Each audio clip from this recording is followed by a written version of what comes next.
and Adelaide have gone back to Humphreys and Cheatham inside. Time ticking away. Wildcats led by 18 at three-quarter time. Duke Jr. under pressure.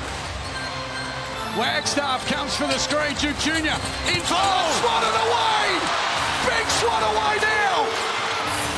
Cameron looking for Bryce Cotton. In the end, lays it in for two. They've taken the lead, Adelaide.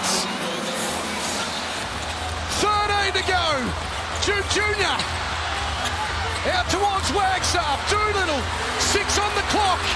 Going for the win. Sends it from 3. It doesn't go. Adelaide have won it. They have stalled their way back in and stolen the game. One of the truly great performances of NBL 26. A tremendous comeback by the Adelaide 36ers, showing all types of resilience, perseverance, all the attributes you need to be able to come in here and defeat the Perth Wildcats. Wow. Bryce Cotton's return game has been historic. Adelaide pumped up. At one stage in the game, they were down by 20. At three-quarter time, they were down by 18. And they have won the game by 1 point. Tremendous finish there by Flynn Cameron. What a finish for his 7th and 8th points to win the game for the 36ers. Unthinkable drama in Perth. The 36ers pull off the most miraculous of comebacks in the fourth quarter. This is the ESPN Aussie Hoops Hour. Kane Pittman and Olgun Ulic with you. And what I have to say is going to be a very fun show. The rundown is stacked. We appreciate everyone watching the show, whether you are on YouTube with us or maybe listening on the traditional podcast platform. Make sure you rate, review, and comment on the show, particularly on YouTube. I'm looking at those comments. I love the interactions, good or bad. If you don't like our takes, let us know on the ESPN YouTube page. Olgun Ulic, hello to you. Hey man, you rewatching that, you know how much I like theater. That had all the theater that I need in a basketball game. The Bryce Cotton return, the spectacle. I've watched that last 4 minutes 10 times now. It gets better and better each time I watch it. The Christian Doolittle ripping of the jersey at the end just to add to it too. It had everything. Just a regular season game that felt like it was much more. Of course, we are going to talk about that. We're also going to tip our hat to our big Kiwi friend, Steven Adams. We've got a stat that I'm sure that you will really like to hear at home. He's doing great things with the Houston Rockets. Now, I do have to ask Olgun Ulic whether he just wants to backtrack from his take that the Brisbane Bullets could be a playoff team in NBL 26. That was only 7 days ago. It would be quite the flip, but I look forward to asking him that. And then I have some thoughts on the throwdown rivalry. They say it's a rivalry. Anyway, we'll talk about that. It is going to be a packed show, but we have to start with the Perth Wildcats and Adelaide 36ers, Olgun. And the easiest way to start this was just asking you what potentially your takeaway was from this game. Everyone's going to talk about the fourth quarter and the comeback. The 36ers win by 1 point. What is the first thing that comes to your mind? For me, it's the fact that I think I could dictate every single part of that fourth quarter. From the Isaac White 3 into the Cheatham block, into there was a DJ Vasiljevic 3, into DJ taking a charge at one point, the Flynn Cameron block on Christian Doolittle, the Bryce Cotton 3. There were so many notes in this. There's so many beats in the game in that fourth quarter, and it just felt like it was just crumbling for the Wildcats. And as soon as they got it to 7 points, I figured this is 3 possessions with just under 2 minutes to go. This is a very real game now. And credit Isaac Humphreys for the block at the end, Flynn Cameron for the fake, the DHO fake keeper to get the layup. The Wildcats were good. And I know you like the Wildcats more than I do. They're fine to me. But I know you like them slightly more than I do. They were good. I thought the 36ers finally found the exploitability of their lineups, though, which is the fact that they don't have ball carrying. They don't have a point guard. So Adelaide going to their small ball lineup, they almost did it out of desperation, out of circumstance. But they had no choice, went to a small ball lineup, Cheatham at the 5, a bunch of guards out there, picked up full court properly, not just one dude picking up. They had everyone picking up in unison, and they were able to exploit a team that didn't have a point guard, made them rush some shots, made it difficult for them to get into their offense, and then Adelaide could run. We haven't seen this sort of run and gun, bulk three-point shooting Adelaide team. It's sort of what they promised us, but we never saw it. But we saw glimpses of it. It was out of desperation, but it was almost like in that act of desperation, the 36ers found, I think, a weapon, and I think they found the thing that can exploit the Wildcats. Yeah, look, Adelaide, obviously red hot right now. I'm not sure whether I love the Wildcats. It was certainly my storyline to track because I do think that the pass mark for this season is they have to get to the championship series. And last week on the show, I said, I don't know whether they are that team, but they were going to have an unbelievable test this weekend, play Melbourne United, then play the Adelaide 36ers. And for 7 and a bit quarters out of 8, they really dominated those games, Olgs. And I think the big question that we've had, even though all the offensive numbers look great, that man you see on your screen, Christian Doolittle, he is probably the primary facilitator in this team. He had a team high 6 assists in this game. The Wildcats didn't score a basket in the final 4 minutes and 30 seconds. So this will just be a little note. The Sydney Kings, they hold the championship for the shaky fourth quarter offense award in NBL 26 right now. But this is just a little note for the Perth Wildcats. What does it look like? But I think if you're a fan of Perth, you walk away saying, hey, we can match it. We just proved it back to back. They clearly set themselves for it over the FIBA break. John really said that. He challenged the team prior to the break. And I think for the most part, they answered the call. I know that they lost this game against Adelaide, but again, for 3 and a bit quarters, they really were dominant in this game. One note I will make, maybe not discussed as much, but Christian Doolittle, we saw that late turnover. Bryce Cotton gets the ball, draws the foul, technical foul. They lose the game by 1 point. And we say this time and time again, Olgs, with these officials in the NBL, do not give them a chance to do something that could impact the game because they will take it. And Christian Doolittle has been in the league long enough to know you got to hold your emotions. That was an unfortunate error from him. And one of the reasons, not the reason, but one of the multitude of reasons why they blew this game. So a few things. One, you love the Wildcats. You want to talk about them every week. I love the fans, right? Man. I love the fans. Let me tell you right now about the Red Army. That atmosphere, this is not only the best atmosphere in the NBL, that atmosphere with everyone wearing red, the tribalism of these fans, that's better than half the NBA arenas that I go to, like with how loud it is and how vocal they are and how much they care about this team. So continue, but hat tip to those guys, man. Look, the Red Army is very engaged. Credit to the reception that Bryce got as well in his return. Yeah. To Perth. That was very cool. Good on the Wildcats for the tribute video. Good on the fans for acting accordingly. That was awesome. The Christian Doolittle thing, I spoke to some people, and I think the Wildcats had a game prior. The last time Michael Aylen sort of reffed one of their games, Christian Doolittle was sort of on knife's edge with a technical. And I think there was some feeling that, man, if he does this again, I don't know if Michael Aylen's going to be as generous and give him as much grace.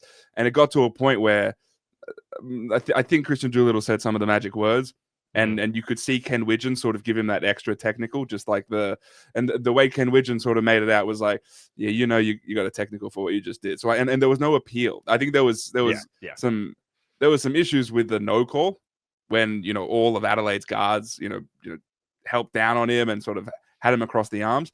There was some issues there, but no one really appealed the technical. The Wildcats had a good weekend. A great win over Melbourne United. Yes, United is looking a little bit shaky right now. I don't think they're playing with the same force. Not sure why, but really good 4 quarters against Melbourne United and then 3.5 quarters against Adelaide 36ers.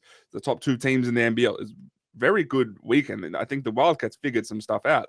I also think some of their vulnerabilities were still on show. I still don't know how much I trust them without a real point guard, and I still don't feel like there's a ton of cohesion offensively. As much as we talk about them being up 20 points against the 36ers, they're giving up layup after layup. Yeah, I appreciate that was the scout to get the ball out of Bryce Cotton's hand, but the answer isn't then to give Isaac Humphries just layups and let him go for a tied career high. So there are still some concerns there, but yeah, notwithstanding the result, this was a net positive week for the Wildcats. I'll give you that. That's a good concession from you. Before we move on from this one, one thing that I do want to say as we continue to watch this game, clearly the storyline was going to be about Bryce Cotton. He finishes the game with 21 points and 12 assists. We run out of words to describe this man, Olgun, but the man is an absolute genius. And I asked our fantastic producer for Tessa, I said, cue up the last play of the first quarter, please, because I don't know if people are talking about this either. When I watched this play, and Derek Rucker sounded like he was amazed with what he saw on the broadcast as well. So end of the first quarter, Bryce Cotton gets the ball with, by my eye, 3.8 seconds left on the clock. and he is beyond half court. Most players, I'm going to say 9 out of 10 players in that situation with traffic in front of them will pull up for three. They will pull up for the deep three. Not Bryce. He goes, I'm going to get all the way to the glass, and I'm going to go high glass over the 2 defenders in front of me and get 2 points to end the quarter. Once again, they win this game by 1 point. Now, I never played any level of basketball. That is a 10 out of 10 degree of difficulty finish. And the fact that he went 3/4 court in 3.8 seconds. This guy hasn't lost any athleticism. He might be still in the middle of his prime, and thank goodness he's still in the NBA. But that was a crazy play. He does all the little things. That's why he's an MVP. Kane, he's 33. He's 33. He's still getting up the court quicker than anybody else. Insane. The thing that I'm noticing about Bryce Cotton, he's got the ball in his hands way more than he has previously. And there's something about his ability to take advantage of advantages. It's so impressive. And now he's doing it more as a passer, where if he sees an opening, he'll make sure to find that little pocket pass. And Isaac Humphries and Zylan Cheatham are eating because of it. He's looking really, really impressive. He's creating advantages. And if you give him an inch, he'll take a mile. All right, make sure you watch Nothing But Net Aussie Hoops this week, because I've just decided I'm telling Ryan Brockhoff what he's going to break down, because I think Adelaide might have the most unstoppable play in NBL 26. That's a little tease. Make sure you watch Nothing But Net Aussie Hoops Thursday night. What is it? Tell me. Well, we got to move on. But all I'm saying is, watch Nothing But Net Aussie Hoops, of course. But tell me. I'll tell you after, but it's a secret. We don't want the people to know. But I'm saying Ryan is just going to break this down. And if he doesn't, then you'll know where I stand in the pecking order and just pretend I didn't say this. Okay. It is time now for StatMate Streak Watch. Download StatMate now to play more or less, and you could win $1,000, Olgun. And this is where we look at a stat from the NBA, an advanced stat that maybe isn't the top of the radar. And this is about 7 years ago now. Steven Adams told me that when we're both in the US, Australians and Kiwis, we're brothers. When we're back at home, we don't like each other. So given that I'm in the US right now, I think we can talk about Steven Adams. 22% offensive rebounding percentage. That is number 2 in the NBA among qualified players. Only Mitchell Robinson is ahead of him. What a career resurrection this has been over the last 2 years, when there were some fears, Olgun, that his knee injuries and his health was really going to probably bring a premature close to his NBA time. 2 things that are crazy about this. That rebound percentage, to put the offensive rebound percentage, to put it in practical terms, effectively every 5 shots that Steven Adams' team takes, he rebounds. So effectively every 5th shot is just a free hit, because you're going to get that ball back, which is an incredible way to play basketball. But the other thing about Steven Adams that I think is underappreciated, he went through major injuries, and for him to come back is impressive. He's sort of changed basketball a little bit, because we didn't see this many 2 big lineups. And we saw it during the playoffs last season with Adams playing next to Şengün, and it was really, really effective because of that offensive rebounding. And now we see a lot of teams going toward it. And so when we talk about people who change basketball, Steven Adams is sort of the beginning of a trend we're seeing in NBA basketball. And I think that's a really understated thing that he's done with the way he's been able to play at this level. It looks like maybe every other team in the NBA is playing for second with the way the OKC Thunder look right now as they go for back-to-back. But sign me up for Houston Rockets and Thunder in a playoff series. Play kind of different styles. This Houston team, super physical, as you pointed to. Steven Adams, a massive part of that. They are also plus 20 per 100 possessions when he's on the floor. So not a floor spacer. He's old school. He's physical. He hits the offensive glass, and a part of this identity, this really tough DNA that they have in Houston. So shout out to Steven Adams, Aussie Hoops Hour. But yeah, from time to time, we'll give some praise to our friends from New Zealand. So shout out to Steven Adams. That was a StatMate Streak Watch. As I said, download StatMate now. Play more or less, chance to win $1,000. So we appreciate their support there. Question for you, Olgun, and I don't like to put you on the spot like this, and it doesn't give me any great joy, but you put on the radar that Brisbane could be a team to watch in the back half of NBL 26. Then, my goodness, they could not have looked any worse in a 65-point offensive showing that they brought to the table after the FIBA break. Do you want to switch that up a little bit with Brisbane, or are you still feeling confident? Because that was not good to watch. All I'll say is that Javon Freeman-Liberty did not play. True. My take was based on them having this really cool lineup, and he's part of that, and he wasn't part of that this week. Yep. By the same token, call me Simone Biles, because I'm absolutely going to flip on that take. I don't know what came over me when I said that. It was too hopeful. And I try not to base my opinions and my takes based on hope. I like to do it based on demonstration. And so while I appreciate the Bullets roster, and I think on paper they're cool, the way they guard, or their inability to guard, and the fact that they haven't demonstrated much to be hopeful about this season, I really can't put all my eggs in that basket anymore. I have to be a more serious person. I'm not going to say they're a good team until they demonstrate something. I'm not going to do it based on hope or whatever their roster looks like. Call me Simone Biles, because I'm going to flip on that take. Is an absolute bar from you, Olgun. And it has me thinking, I'm actually going to John Cena's last match this weekend. I can't wait to get there. Big, old school WWF, WWE. Don't sue me, World Wildlife Foundation. WWE, I'm a big fan. And, John Cena famously started his career rapping. I think you've got a future. This could be the character switch up that we've been waiting for. That was a bar, Olgun. Nice. Nah, you get one of those a year. That's all. That's all I got for you, bro. I just wanted to highlight that because even for Tessa in the comments, she dropped an OMG. She was impressed with what you just brought to the table. So if you're jumping off Brisbane, which I think is a very valid take, I almost couldn't believe that you were saying that they could be a playoff team. It's hard to wrap my head around. Long way to go. But look, they're 5-11 right now. How about I raise you New Zealand? 2 wins, Sydney Kings, Tassie Jack Jumpers. This team's kind of, even if they haven't been getting wins for a while now, they look like they've been playing better basketball. I know the idea of using pace as a stat is interesting, so I didn't even look at the numbers. But this team plays at a pace. This team plays at a tempo, largely because of Parker Jackson Cartwright. And you want to talk about advanced stats. He's a 42% assist percentage right now. The guy, look, only averaging around 7 assists per game. And you might say, that's okay. 42% assist percentage. This guy, unhealthy to start the season, has got better and better. And Baker and Menenga, who I love, these guys are thriving because of what the star point guard is doing. New Zealand making a little bit of a move. We'll see. Funny results out of the FIBA break, but that was a nice double dip for the Breakers. I like the Breakers a lot. I'm almost ready to just completely switch from the Bullets to the Breakers, and it's for opposite reasons. But the Bullets was based on hope. The Breakers are based on the fact that they're a top 4 defense, and they've been a pretty good defense all season long, and they might have the best player on the floor every night. Parker Jackson Cartwright on any given night can be the best player on the floor. And so between the elevation of Sam Menenga's game, the fact that he can play like a marquee more consistently than he did last season, him doing that allows Isaiah Brockington to sort of have a little backtracking usage, and his game is more refined. Same thing with Rob Baker. I like those 2 guys in those respective roles if Sam Menenga is playing at the level he is. So between those 4 guys, the fact that Rob Baker is a lights-out shooter, and that's really all he has to do, and Isaiah Brockington doesn't have the ball in his hands a ton, right? So you can minimize some of the sort of erratic plays from him.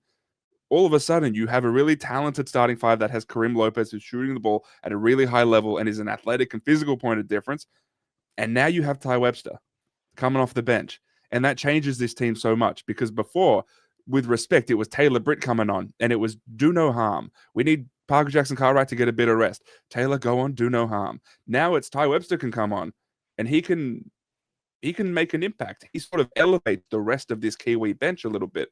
Ty Webster is a really talented point guard. A lot of us forget it because he just wasn't in the league to start this season, but he is a high-level point guard who's played at a good level in Europe. And so he comes in, and all of a sudden you're getting this net positive from the bench, as opposed to before, where it was just, you were just hoping that they wouldn't squander the lead that the starters gave them. So this New Zealand Breakers team, from their defense to what the balance of this roster is now looking like, they're a team that I'm not going to go all in on, because I'm not going to make that mistake again. But this is the Kiwi Hoops Hour this week. I like the New Zealand Breakers. The Breakers into the 6th. They're 7-10. Tassie is 6-10, Illawarra 5-10. Maybe a question on Illawarra in just a second here. 2 things that stand out to me. I mentioned this to Ryan Brockhoff just in passing last week when we were having a conversation about New Zealand. Like you, he said, look, I kind of like what the Breakers are starting to do. They could be a little bit of a threat because it feels like they answer a lot of questions. And I said, do you think we could be one Kareem Lopez, ankle sprain away from the Breakers season, perhaps hitting the skids because of what the future looks like for him?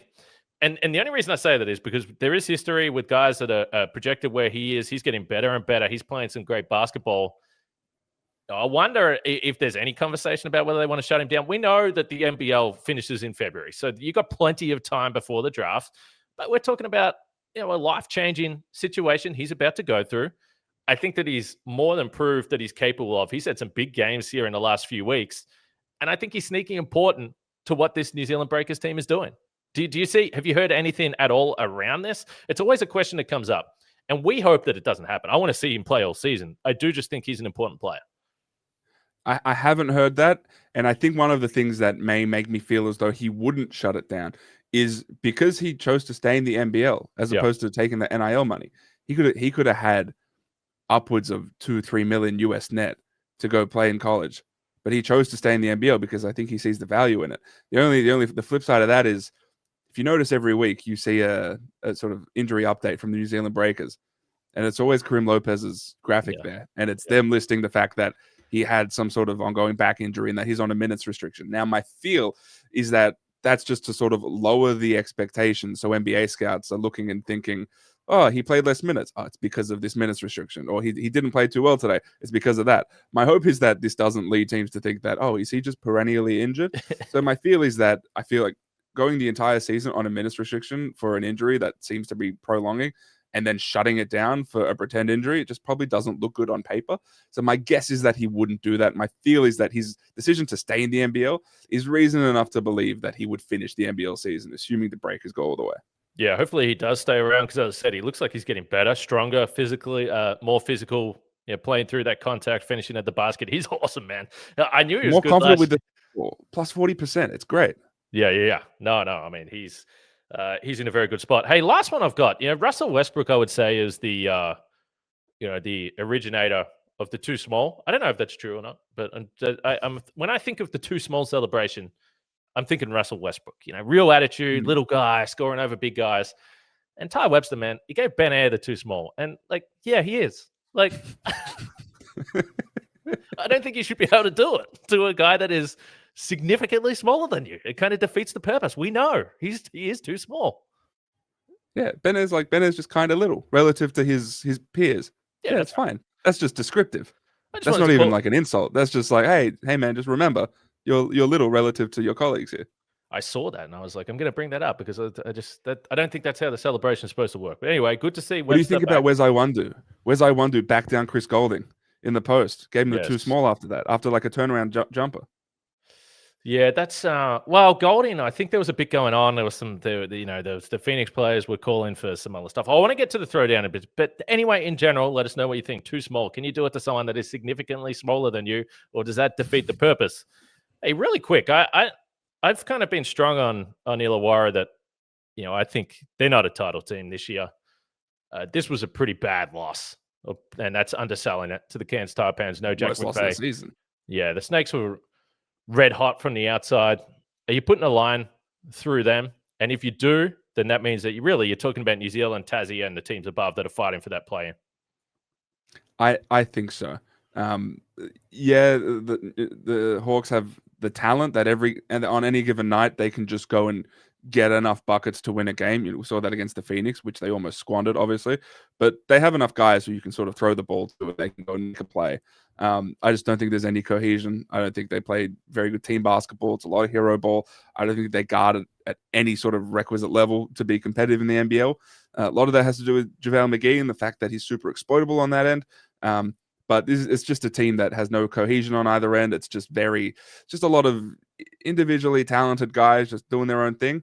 And I think that's really clear that the turnover issues are a problem. They're just not a team that I have much trust in, to be honest. And I don't like the balance on the floor between Dave O'Hickey trying to play super fast and then JaVale McGee probably he's not really willing to play fast. I just don't think that the pieces fit there.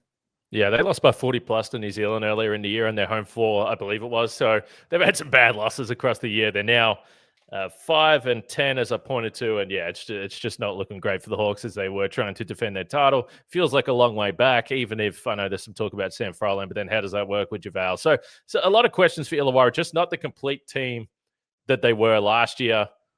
We'll see. There's still a lot of time left in NBL 26. I said it 7 times in this podcast already. Weird stuff after FIBA break. Maybe it's an anomaly. I'm not sure. Yeah, but Kane, I don't want to understate it. This loss to a Taipans team, that's the worst offense in the league, the worst defense in the league, didn't have Jack McVeigh because he's awaiting the birth of his baby, didn't have Sam Wardenberg, and they lost to that team by down 20 for the majority of the game. That's a horrific at home. That's a horrific loss. And I'll say this: the last time I didn't go to an Illawarra Hawks game when I was in New South Wales and had the ability to was last year when they lost to the Cairns Taipans, when the Taipans broke their losing streak. So every time I don't attend an Illawarra Hawks game in Wollongong against the Cairns Taipans, and against a Taipans team that they should smack, they lose that game. So that's just a selfish note on my part. Yeah, well, we know you always are out to jinx some teams. This week it was the Illawarra Hawks. Beautiful purple jerseys for the Cairns Taipans, by the way. First play of that game, Corin Galloway, 0 defense on him. He knocks down a 3. It set the tone for the night. Illawarra lose. Now, Melbourne and Southeast Melbourne Phoenix. This is a sound off portion of the podcast.